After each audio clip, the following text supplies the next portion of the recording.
when creating a regulatory bundle, the first thing that you need to do is get validated addresses. So if you head over and you create an address bundle and then you enter your details, then you're ready to start on a mobile bundle.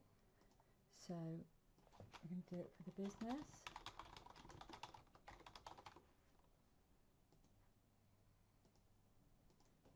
So I'm now going to upload.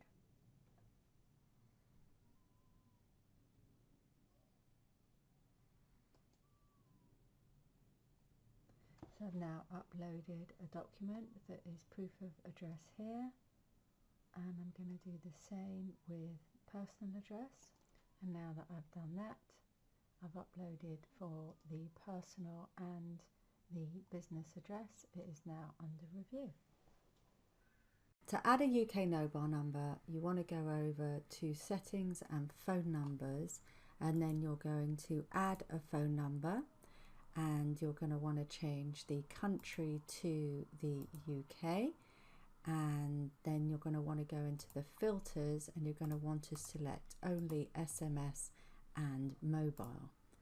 Once you have sorted your bundles out and you've been all verified, it will offer you to select the correct bundle there, and you will be good to go.